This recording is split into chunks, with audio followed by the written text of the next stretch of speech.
How's everybody doing? It's the afternoon lull. Every time I speak at Smart Kitchen Summit, I have the afternoon lull crowd. So we have to do some jumping jacks, get people excited again. Let's try it. Yeah, let's do it. All right, we have a good group here, I think. So I'm really excited to have this conversation. I think at the heart of a lot of folks, in a lot of folks' minds, I'm sure in the audience, from different perspectives, is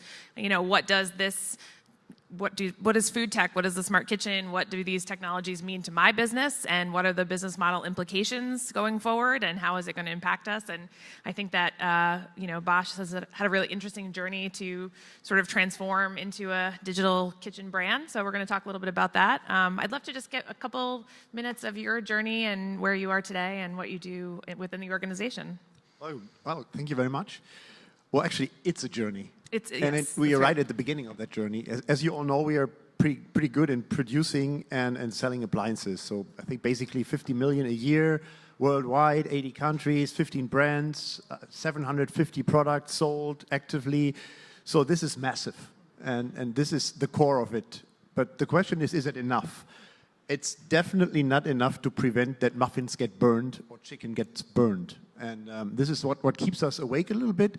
What can we do better that we have, or the consumer at the end has the right results with our products? Because whatever he does, some of the problems that he might have in the kitchen will contribute to our products. And even though they're probably not the reason for it, but we are contributing. And what we try to build is additional services, connections between products, connections between services, connections between the customer and the product and the service, to prevent muffins getting burned. And on that kind of journey, how we call it, we translate from a hardware company to a hardware plus company. And the plus, this is what probably we talk about. This is the service arena, and this is what we can add to the market, what we can add to the consumer experience in terms of new services around our products that complement it.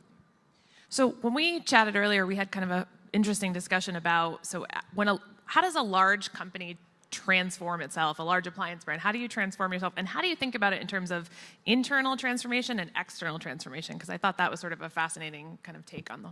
Oh, thank you very much. Yeah, I think these are two completely different journeys, but at the end, they only can go together. I think it was, and for us at least, it was pretty easy to have and to feel some kind of an external transformation. So to engage with startups, to build new services, even, selling connected appliances, so connecting appliances and selling them and offering new kind of services, that was the easy part. What is still lacking and what we can improve and have to improve is taking our people, we're around 60,000 worldwide, with us on that journey and making them part of that journey that's going to happen with or without us. And what are some of the capabilities internally that you found, okay, now, we're going from a product company, a very product hardware-focused company to, like you said, product plus services, software, digital. So what are the internal capacities that are missing, and how do you have to sort of build those up? Well, actually, when I started as Chief Digital Officer I think it was in August 2014, actually there was nothing. So we were really selling pure hardware, analog hardware, and this was it. And this was enough. This is, even if you look into the market and if you're familiar with the market, even today in most of the countries, this is enough. There are a lot of countries in Asia, in Africa, South America, where connected products are way into the future, where nobody's thinking about it. So you really talk about basic products, let's say.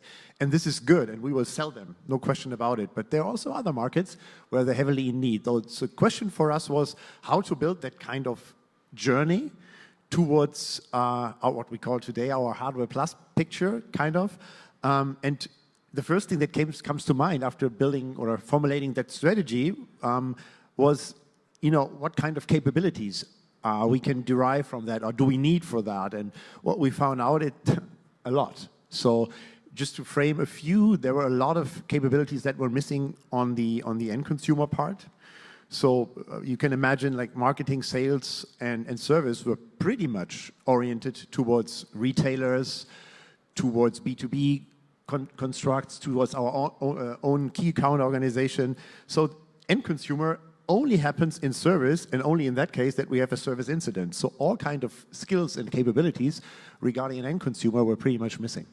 This was one part. of course, the other part. We are great in hardware. We are perfect. We know everything. We have wonderful strategic sourcing contracts.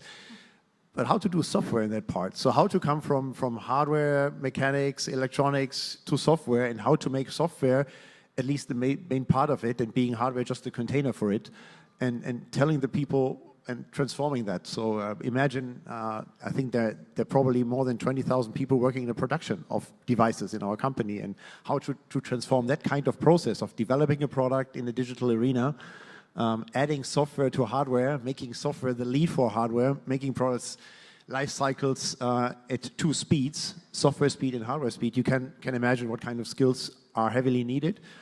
So these kind of capabilities were derived and added to the company. So this is what we basically did in the last 3 years. And now we're a little bit profiting on the first ones. We're not finished, but we're profiting on the first ones of it. Yeah. And what about data? Because I think that one of the first, it might have been the first or second year we did the Smart Kitchen Summit, and one of the hardware brands was on stage saying, you know, we built this product. It was an early product. It was a connected crock pot or something, and then we had all this data, tons of data, and we had no idea what to do with it. It was just user data, like that we just sort of, it was this byproduct, right, of the fact that we had now connected this, you know, old cooking product. So curious, you know, how do you guys think about what you do with data, and is that a whole separate capacity and team that you have to build? Okay. Absolutely. So at the end, data is a little bit combining what I said to, if you want to prevent that the chicken gets burned, you need data.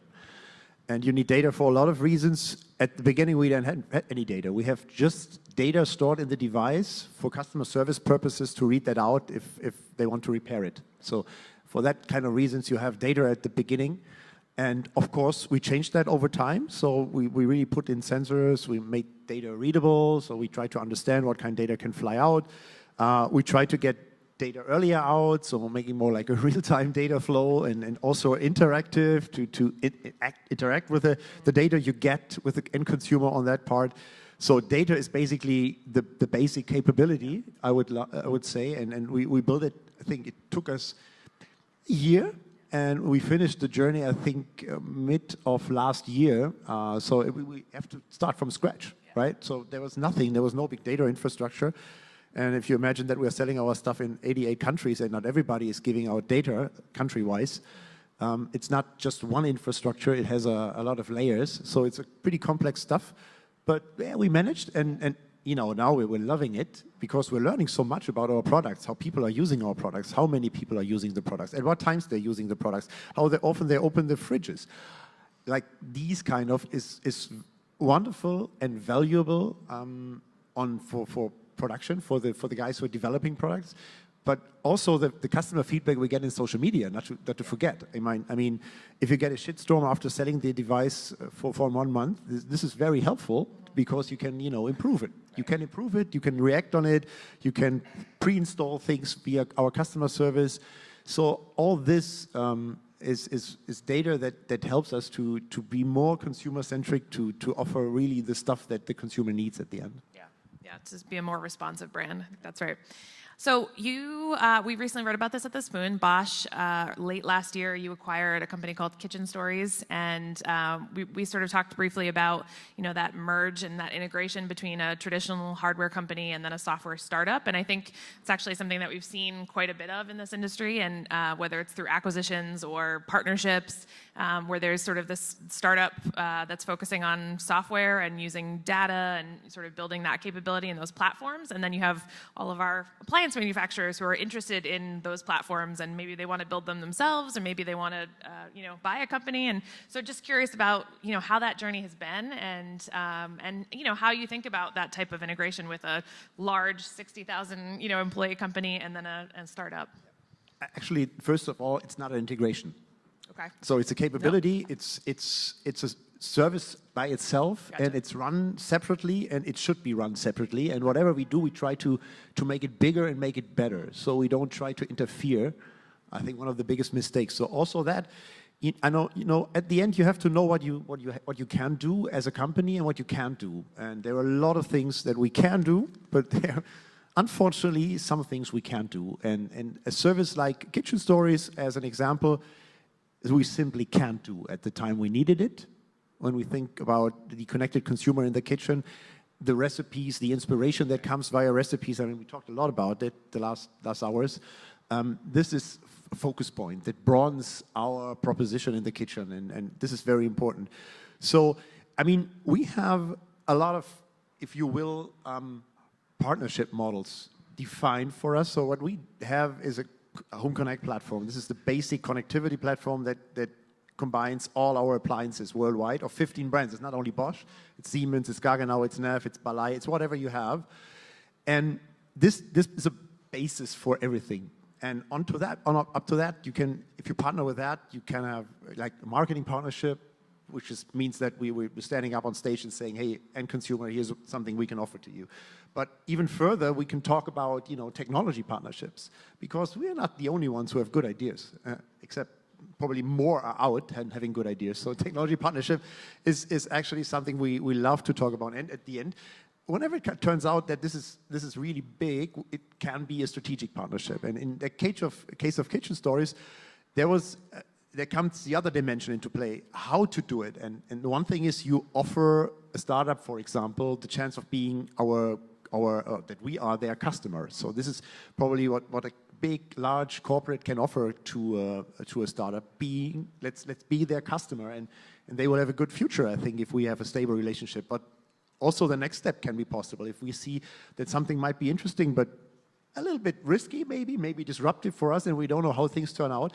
Like venturing might be a good opportunity. And in the case of Kitchen Stories, we were so amazed of their offering and how that fits, and also the personalities fit to our company, that we said, well, that maybe not enough, and it's a safe bet that like this kind of market, and it has a large and huge potential. So let's go and and try to buy that kind of asset and add that as a puzzle piece to our journey of transformation. So, and this is it at the end.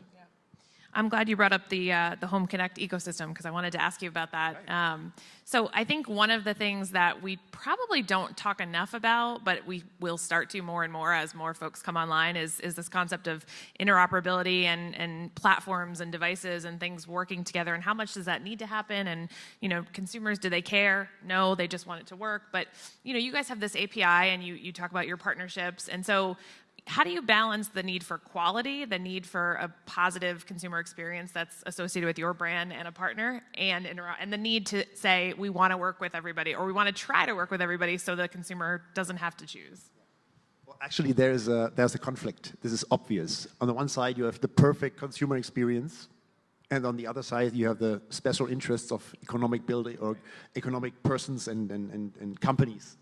So this is not going together, and everybody feels it. So a smart home is still a dream, I would say. And it never starts from the smart home. It always starts from one relevant smart device. And hopefully it builds itself up to a smart home, but never the other way around. This is the reason why smart home platforms really struggle and really have a different case. If we talk about partnering Home Connect and how open we are, and what we try to add is, yeah, you're right.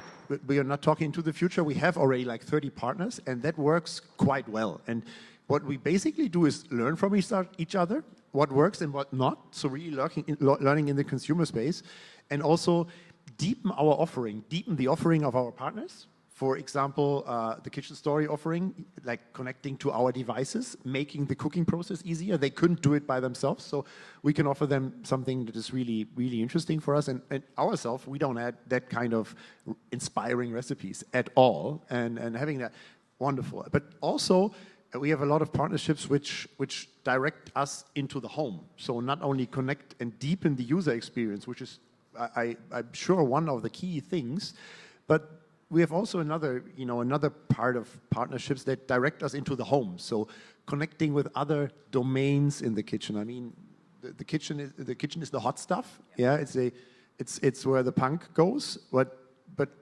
making it relevant connections to all the rest of the domains, like lighting, like maybe the car, the garage, the garden.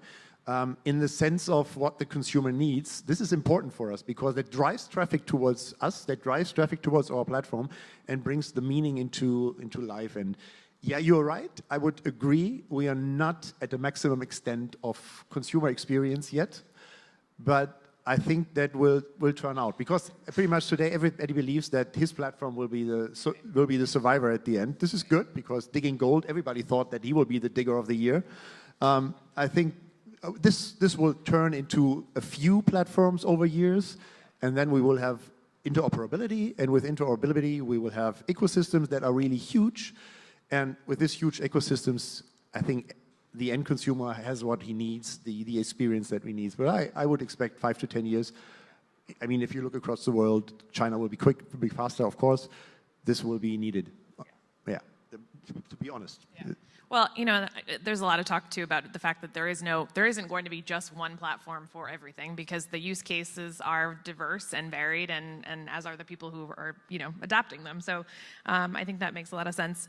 I'm curious about, you sort of touched on this a little bit, but talking about, you know, you were pretty candid on when we chatted earlier about some of the challenges that you face as you know, move it, and a lot of them were kind of on the internal, but also some external challenges, and then also how you think about, you know, what does your consumer, your customer, you might only interact with the customer every, you know, 5, 10 years. People buying appliances aren't buying them the way they're buying phones or gadgets, and so, you know, so what does that? How do you change that, or how do you sort of twist that paradigm so that you are maybe in the customers on their mind a little bit more, and there's more of that loyalty? And I mean, it starts with the core product. If the core product is giving you hints and building a platform that is a chance of interacting with your end consumer, learning from the end consumer, offering new services, giving tips and tricks for the end consumer, this is the first thing to learn and to start on a common journey. But you're absolutely right. I mean, you know, you need the right capabilities. With the right capabilities, for that you need the right people to build that up. I mean, there was nobody in BSH who had any clue about big data infrastructure.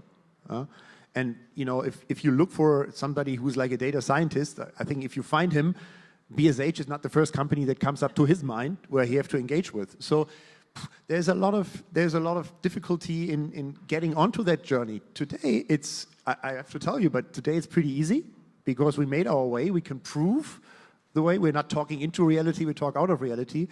But still, there are large challenges, and I can only repeat, one of the biggest challenges is how to take the company and with you in terms of the organization, because the organization in an analog world doesn't fit to the organization in a digital world, how to balance investments.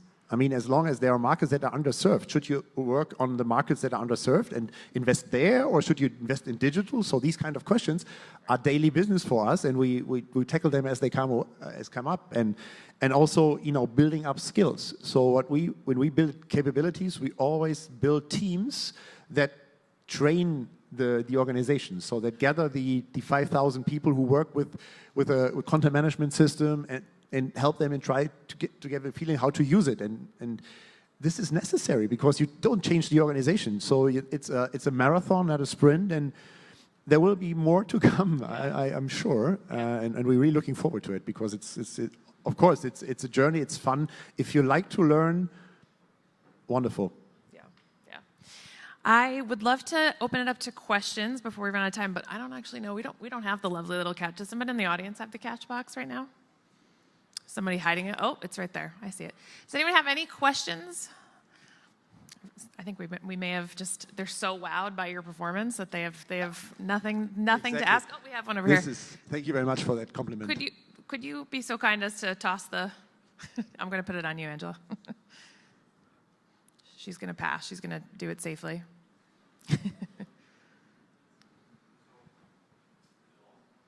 Catch box is, can we turn the catch box on, folks in the back? So, yeah, now it's working. My question is actually, we heard the talk of, or the interview with Thermomix, and they have a huge customer loyalty, and they have another distribution channel than Bosch has with this direct selling, home selling principle. So, how do you think could Bosch reach such a binding capacity to its clients, especially because you have the whole ecosystem, like you said, not only the kitchen machine, but also fridges and whatever? Actually, at the end, we measure loyalty in our resale cycle, right? you don't measure loyalty on the way of loyalty. You measure loyalty when you recommend to others, when you get people in saying, hey, this is a wonderful device, I want to buy it again. When people put up reviews on our consumer space and say, this is the best device I ever had, the best kitchen device, this is loyalty, measured loyalty for us, and we have it. But what you're probably turning out, and what I have to admit, this Thermomix is a great story. It was a great product at the right time, made in the right way, with the right distribution channels. But it's completely different to our environment. So we are not focusing just on one device. It's more like a system business that we have. It's a multi-brand business that we have. And actually, at the moment, we want to expand. We needed partners. So you went with retailers, you went with kitchen studios. But what we see today, actually, is that a lot of business models that are started like ours now turn into a more like a B2C way. So we are really heavily building up showrooms, for example. We're building up own e-commerce stores. So bring the people closer to our business, closer to us, and really sell the right stuff to the right people. And this brings up consumer relationships that we can nurture for further sales or services that we have. So actually, I think it's a good story to learn, but I can't make really a comparison to what we are coming from and what our business model is and how we want to run. But at the end, what really would cause a headache with me if people are not coming back into the reselling cycle, if they're not buying more from us, meaning like more devices, more services, and luckily, we are in a good spot on that one. And also, as we talked about a little bit, the multi-brand environment is pretty interesting. So what we see that basically in Europe, 80% of all kitchens are not mono-brand kitchens, right? So you have a large, usually people have different brands in the kitchen. Thermomix, maybe Bosch, maybe Siemens, maybe Daigneault, maybe whatever. And we want to make that live. So also working with the competitors on this stage of the kitchen will be a large theme towards the consumer experience that you need, and then ask your question: how is then loyalty measured, and what makes the difference at the end? So this will be it's a very interesting game that just started with the digitalization.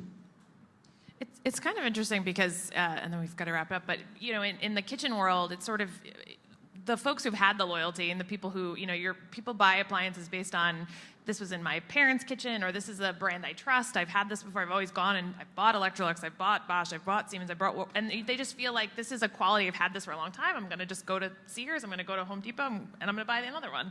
Whereas, startups in the space, folks like Anova, Pico Brew, who are these sort of one-off devices, they're almost trying to replicate some of that in that they want to build that same loyalty, but they're so new, and they're creating kind of a cult community. So in a lot of ways, leveraging that sort of loyalty that, and it's a legacy type loyalty, but it still exists, I think, even in generations who are buying appliances. And you're absolutely right. I mean, we have two of the most iconic brands in Germany, like Bosch and Siemens, as our heading brands, and it's really interesting to see how that kind of the customer group that stays the same. So for Bosch, it's like people look on quality, that must work, that it should be nice.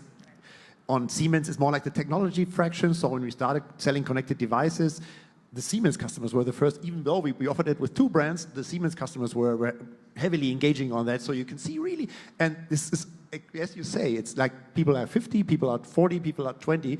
So luckily, the brand heritage and the brand promise still holds true for a lot of companies.